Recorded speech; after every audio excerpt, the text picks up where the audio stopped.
Well, welcome to another edition, FDIC International Style of Fire and Training. I'm your host, Douglas Cline, and what a week it has been here at FDIC in Indianapolis.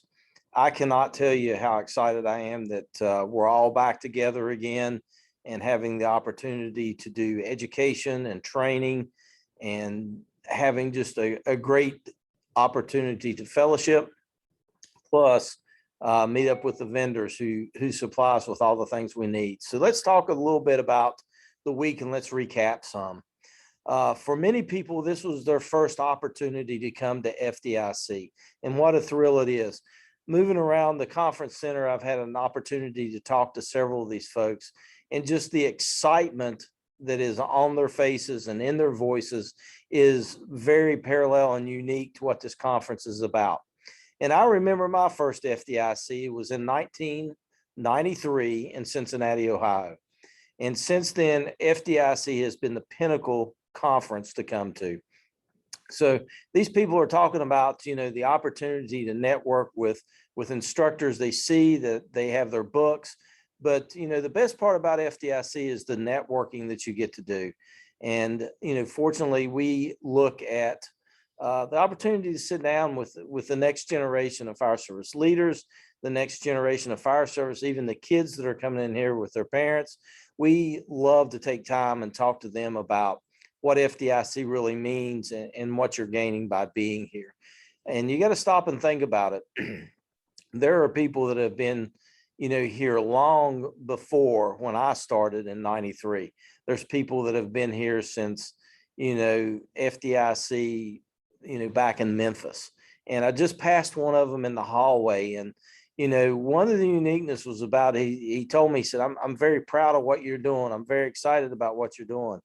But in fact, the excitement is really on my part for what he did for me many, many years ago as he was instructing and teaching and giving me opportunities. And that's something I want to talk about FDIC and what it does for people and opening doors and opportunities. In 1993, I had the opportunity to go to FDIC, but it was a little different.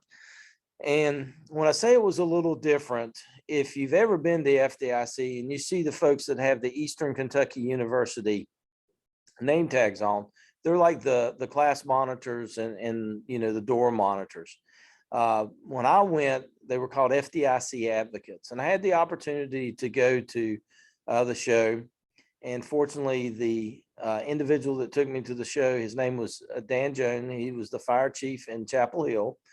And he was very deeply rooted in FDIC. So I got a chance to go over. He took us over to a room and we had to put on a coat and ties, this big reception type event. And it was with all the instructors. Well, I'm in a room with all these big name instructors and I'm thinking, I have no business being here whatsoever. I just need to kind of stay out of the way, kind of watch, don't say anything.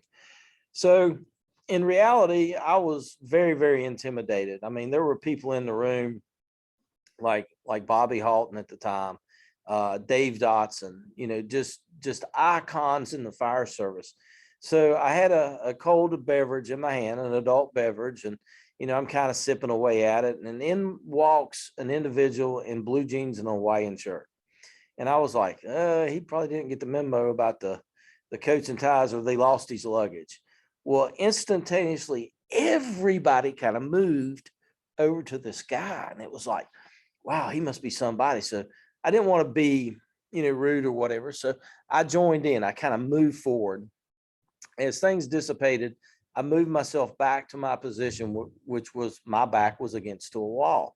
And the way that I was doing that was I didn't want to be blindsided. I wanted to be able to have some sort of a comfort zone. So I was standing there, and then Dave Dotson was off to the right-hand side, and I'll never forget this. He was talking about the art of reading smoke, and that was when the art of reading smoke was coming out.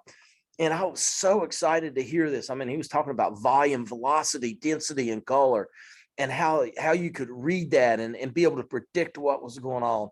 And man, I was eating this up as a younger, firefighter, inspiring to be an officer. And I was listening to it. So what I did was I pulled off of the wall a little bit so I could get a little closer. and I was listening very intently, and I wanted to join in the conversation, but I knew, don't do that. Just listen. You'll be better off listening. And all of a sudden, out of the corner of my eye, I catch the Hawaiian shirt.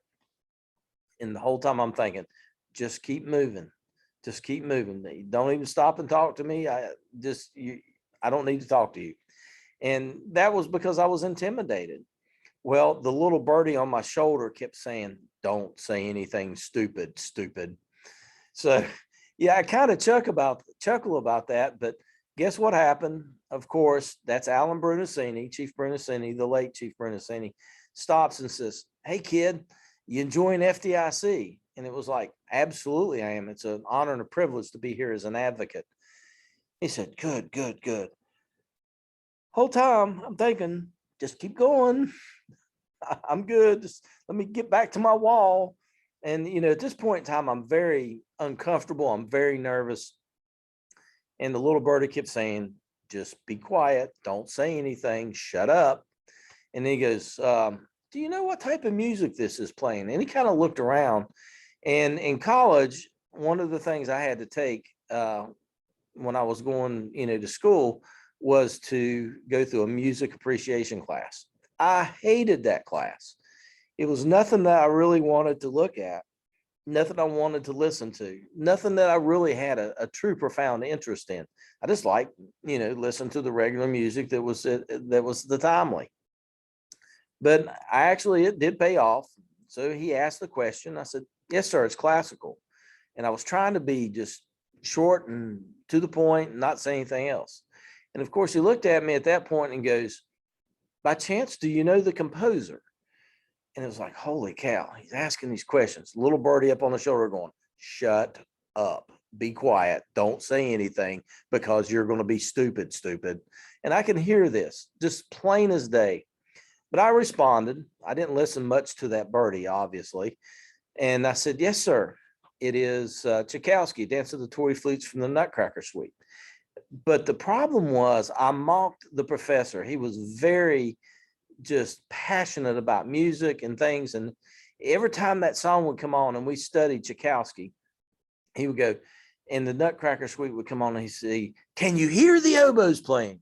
So when I answered Chief Brunacini, obviously I acted stupid, as the little birdie said I would probably do. And I said, it's Tchaikovsky, Dance of the Toy Flutes from the Nutcracker Suite. And I mocked, as I always did, the instructor. Can you hear the oboes playing?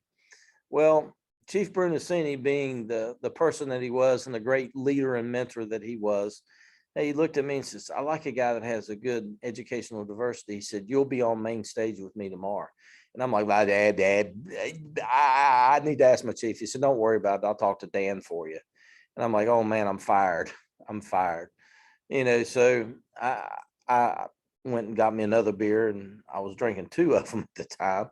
And, Dan comes around, he's all excited. So the next day I got to go on main stage with Chief Brunacini at FDIC 1993, Cincinnati, Ohio, doing a skit. Now I was as scared as you could possibly be. And I was like, I have no business being here. I don't know what this guy's thinking. Obviously, he's lost his mind. This is crazy. But we went out there. We did the things that he wanted us to do on stage. We performed the skit. Afterwards, he said, you did good, kid.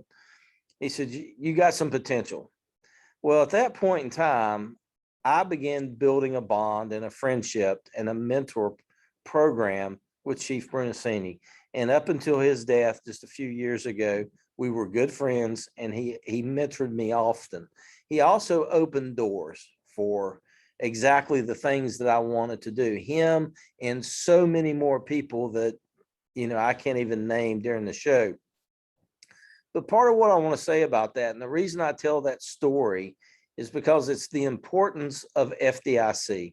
It's the importance of the opportunities people get to meet other instructors, or to come and get information about topics that they're interested in, or to have things to take back to their organization and their departments to implement. It's the ability to network with folks and then be able to open the doors for other people, just like what happened to me. I want to say this, and I truly do mean this. I am a product of the mentorship that has come from FDIC. Fast forward from 1993, and we sit here in 2021, and I'm the most blessed guy that you'll ever meet in the fire service. You can't get anybody that has been blessed any more than me. And that's a lot because of the folks here that you're around at FDIC. Just walking down the hallway, I've got several of folks from my organization, Horry County Fire Rescue in South Carolina here. And I've been with them, periodically through the week. And, one of the comments was, you can't walk anywhere without somebody knowing you or stopping you. And the uniqueness of that is it's the networking that goes on here. It's not that I'm anything special. It's that you build friendships and you build bonds and you build a network group that's so critical to the success of today's fire service. And being able to reach out to people and get help with problems or get resources that you may need.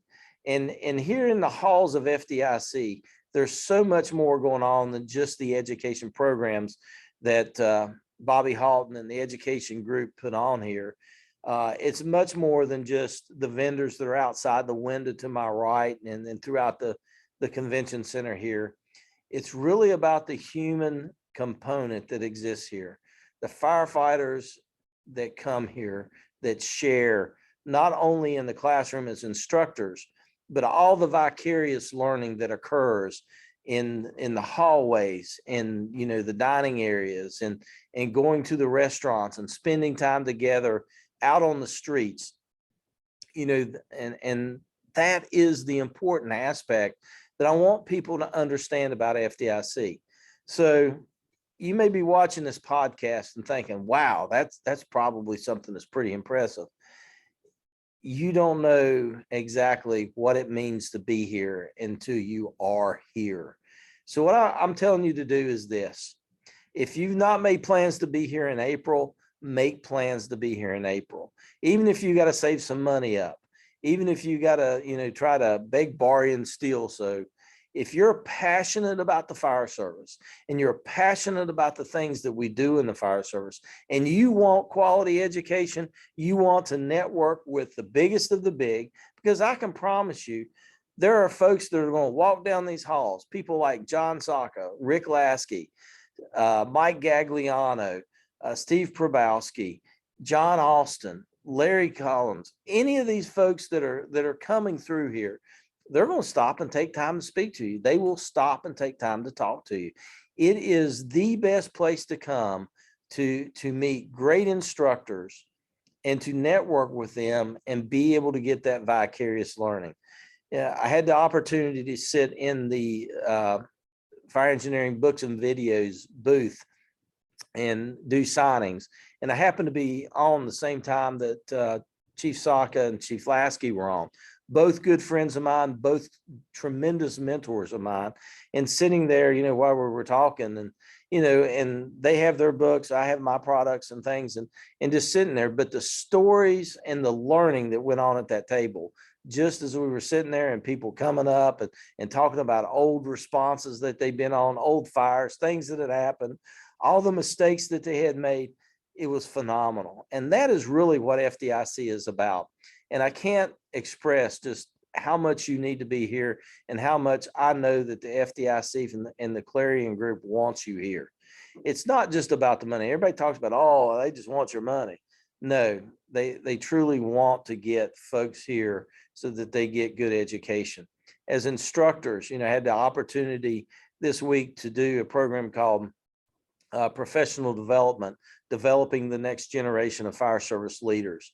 And, the biggest component about that is I use a stool method to articulate the concept that I'm trying to drive across. And there's 4 components really to professional development.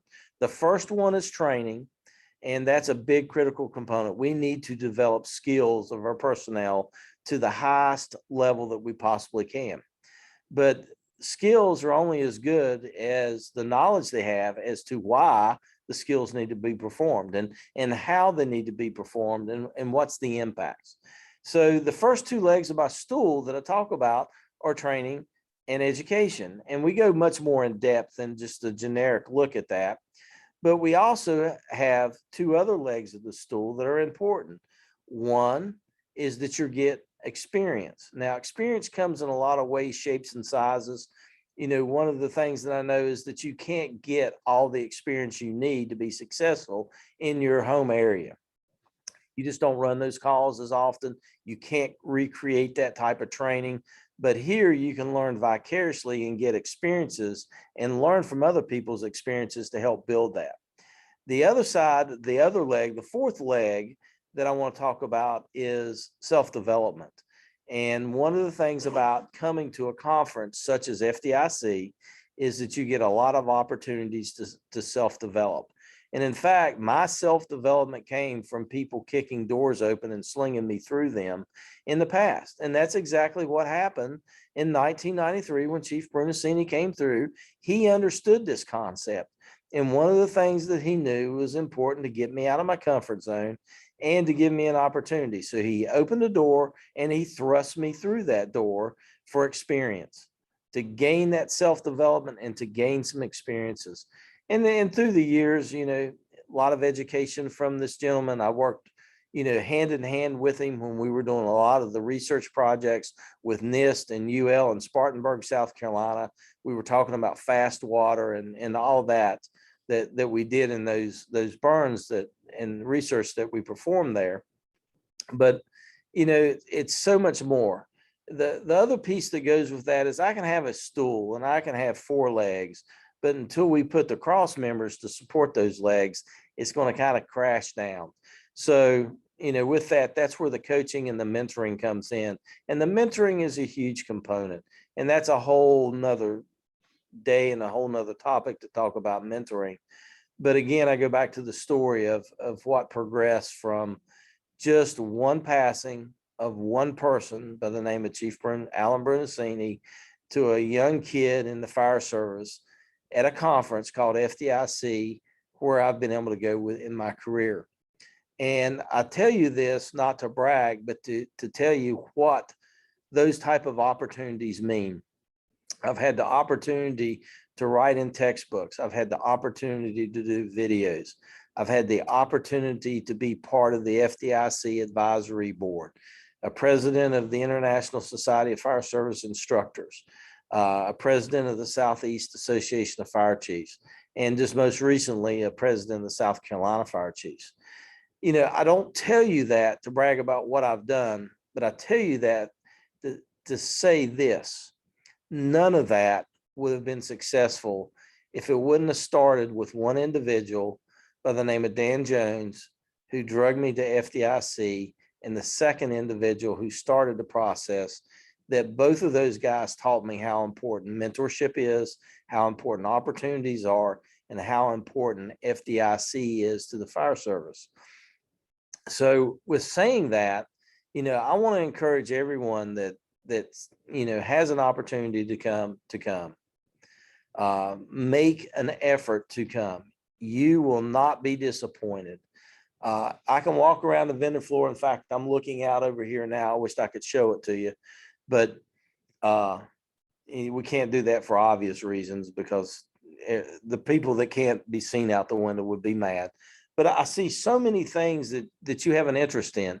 I look at the classroom rosters that we just had through the week, the educational programs we had through the week, from the hands-on training to the pre-conference workshops to the professional improvement programs. All of those, there is something here for you. And I just can't emphasize how much this is important. So when I talk about this, part of the process is my show is called Fire and Training. Here, we're talking about training, we're talking about education in the fire service. And I'm just so blessed to be here. I want to thank the Clarion Group, Fire Engineering, FDIC, Bobby Halton Ginger, Diane, the entire staff that's here. You don't see the person working behind here, but Tammy is over here working very diligently. Let me tell you what, this doesn't happen without those people. And if you're at home, I hope you will thank them, give them a round of applause for for what they've done all week and how diligent they've herded cats. They had to like track me down to make sure I'm where I'm supposed to be on time. But being here is so important. Being involved and engaged in your America's fire service and your nation's fire service is important. And I challenge you to do that. And I'm just so excited. I could probably go on for hours about FDIC and the programs and the things that are going on here. But, you know, to kind of bring it to a close is FDIC has been an important part of my life since 1993. So you start doing the math. You go 93 to 2003 to 2013, and we're 2 years away from it being 30 years of being at FDIC. I've been instructing for probably 17, 18 years now here, and I can't get enough. It's like when I come here and I get my batteries recharged. When I come here, I get a shot in the arm of excitement. You know, when I come here, I get to spend time with like-minded people and they share their experiences. And I learn so much vicariously through them that I have the ability now to go back and help share that with other people. And the big thing that I will leave you with on the show is that knowledge is power, but knowledge is only power if you share it with others. And that's so important. So thank you for stopping in. Thank you for being part of FDIC and our podcasting here in Indianapolis. It is an awesome event. We're having an awesome time. We wish you were here. If you're not, until the next time that we get together on Fire and Training, I want to say that this show is dedicated to you, the men and women who are in the streets. Our quest is to make sure that you have the best information, the best knowledge, and the best training we can give you, because it's focused on you going home. You're the most important resource we have in America's fire services are people. And the unsung heroes at home are families that allow us to do this is so critical. And we want to give them just the thanks for what they allow us to do. They sacrifice so much. And it's basically saying this as an advocate for everyone goes home. That's what this show is dedicated to, is everyone going home. Thanks for tuning in. We'll see you on the next edition of Fire and Training. Stay safe.